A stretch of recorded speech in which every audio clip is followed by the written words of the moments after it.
Hey, how's it going? It's Felix with 4x4 Agent. Just wanted to do a video showing you the tools that I got and some of the things I've already had in order to start working on my new Jeep and go over everything and explain why I got certain things. So let's take a look at the toolbox. So I ended up going with a US General, this tool chest from Harbor Freight. I thought it was a good value, and it was kind of what I needed. I needed a bunch of drawers with different sizes, something on wheels that I can take outside to the truck, and it has a handle on this side, which is cool to push it.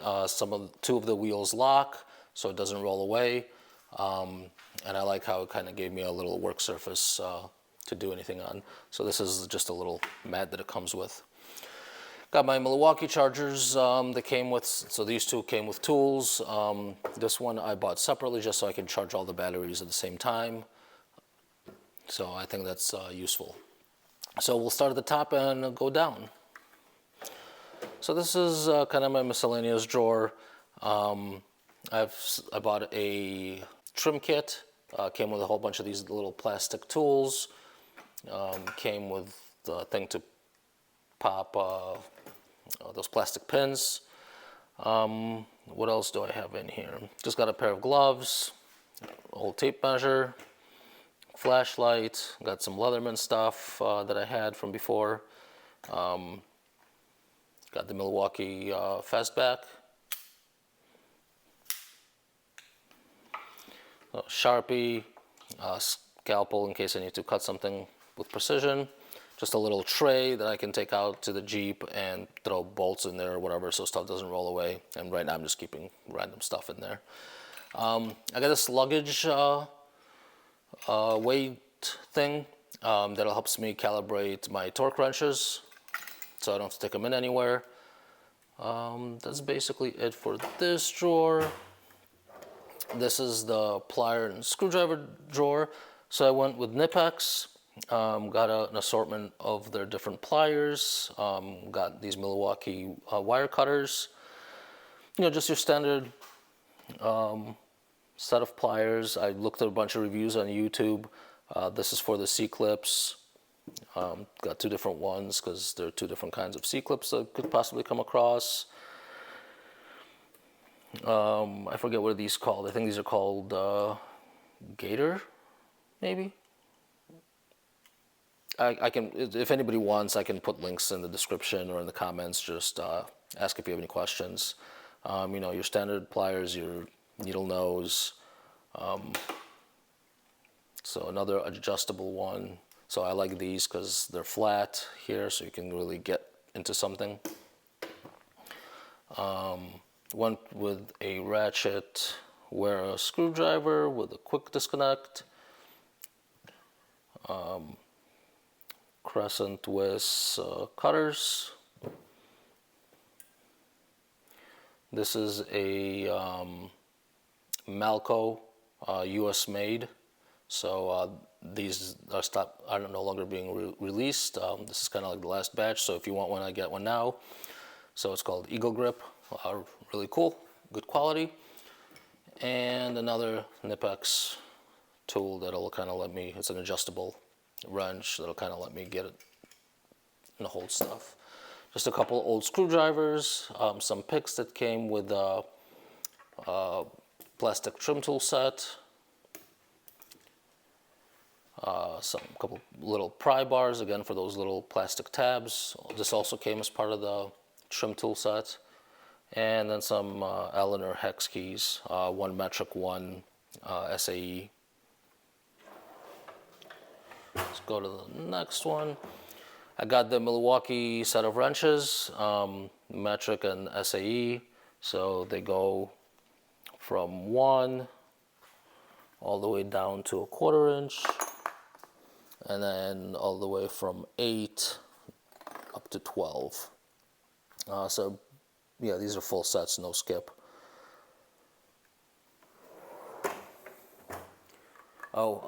Decided to go with Milwaukee A. They were on sale and I got a great deal. And then also the way that they built this with those notches, after watching some reviews on YouTube, these help out a lot to get some of the stubborn bolts off. I didn't go with the ratcheting ones. That would have been nice, but those were super duper expensive. So I just decided to go with the standard ones. Maybe at some point I'll upgrade to the ratcheting ones. These are some old tools that I've had laying around, and knickknacks, just screwdrivers, different bits and stuff, an old drill, some tape, electrical tape, plumber's tape, frog tape, WD-40, Goo Gone. That's really cool. I'll make a video separately about that. That's something very specific to mitigate the door hinge corrosion issue that Jeeps have. I did a lot of research, and this is the solution. So there's going to be a separate video on this when I apply it to the Jeep here shortly.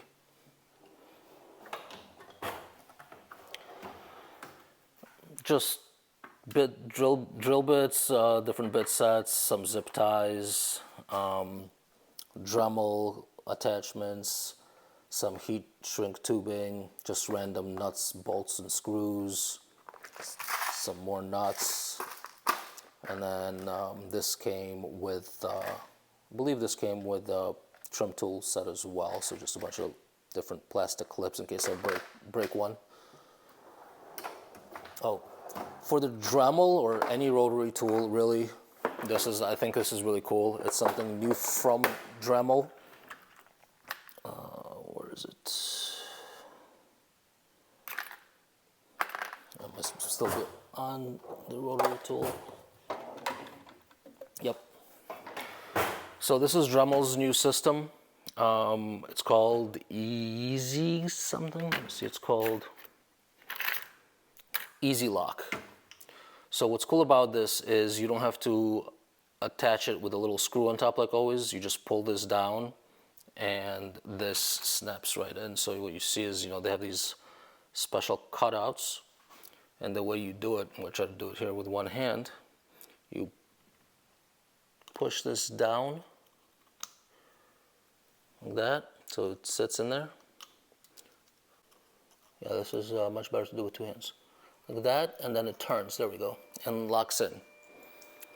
So, and it's like a quick disconnect system. So whenever you need to change stuff out, it works best that way. So I just found it's nice and easy. I like nice and easy. So I think that's really cool.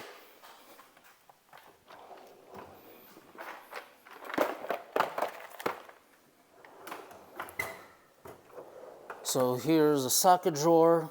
I got the Milwaukee 3/8 inch socket set, shallow and deep. It's also metric and SAE.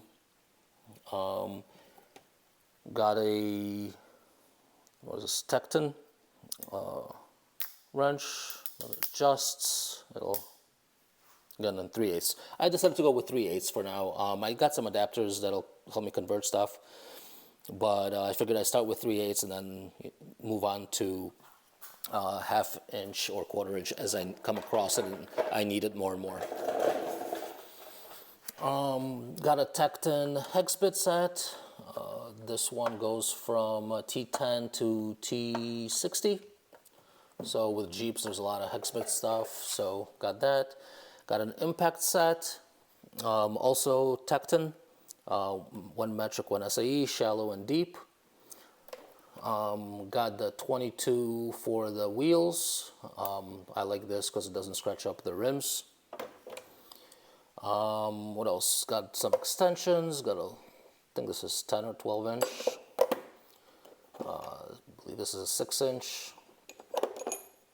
And a 3 inch. And then got the swivel, and then got these two. One goes from 3/8 to 1/2, and the other one goes from 1/2 to 3/8. So torque wrenches, this is from Pittsburgh from Harbor Freight.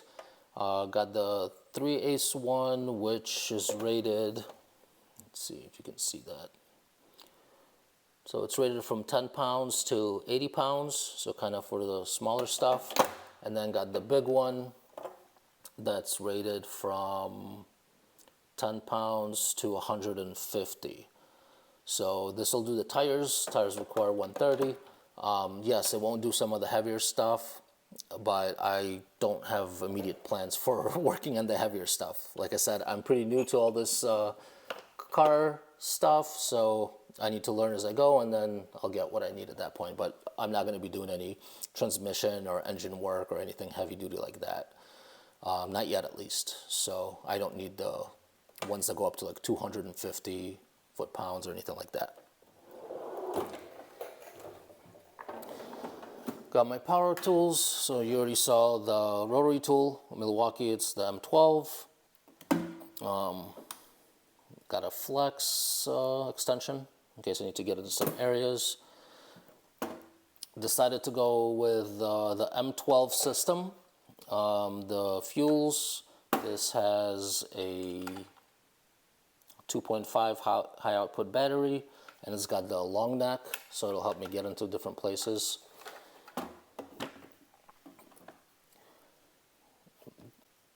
Got the impact wrench, also in 3/8, running the 5.0 high output M12 battery. Just a regular hammer, a dead blow. Got a stapler over there. Got the 1/2-inch hammer driver running on 2.5 high output. And got the 1/4-inch impact driver, also running on 5.0 high output. My little soldering holder.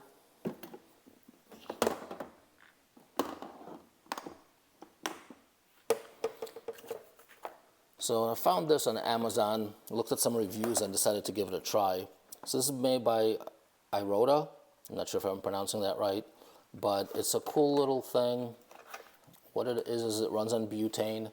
It's a soldering iron, and then it also, when you take this tip off, and there's another tip you can swap in too.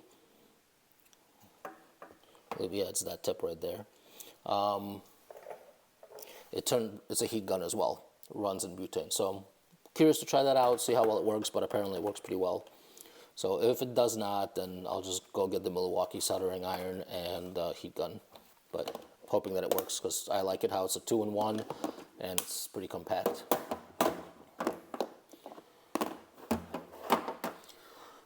Got this light.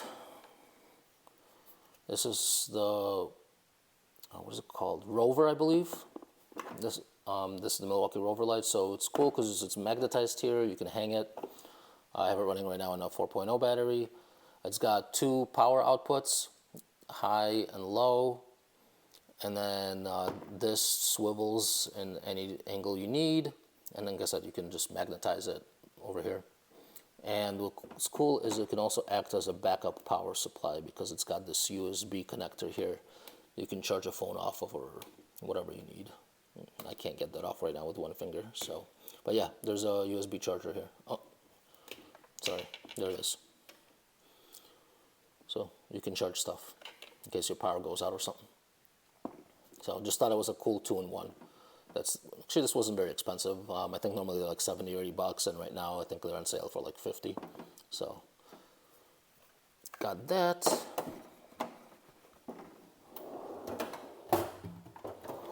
And there's just a miscellaneous drawer. Got a bunch of random junk in here. Cases, empty cases, some bungee cords, tire pressure gauge, some rope, again some cases, and then just a moving blanket. This was like $3 or $4 at Harbor Freight. Just when I get down on the ground or under the truck, I can lay that out to give me a little bit of padding and not get super dirty. So that's it. That is my tool case. Some of this stuff I got like with anticipation that I'm going to need it. It might have been maybe a little overkill, but it's stuff that I can see myself using, and anything else that I'll need as I go along this journey, I'll just get at that point. So thanks for watching. give me a subscribe, like. If you have any comments or want any more details or links on any of the stuff you saw, let me know. Put it in the comments. I'll respond and give you any links. But see you in the next video.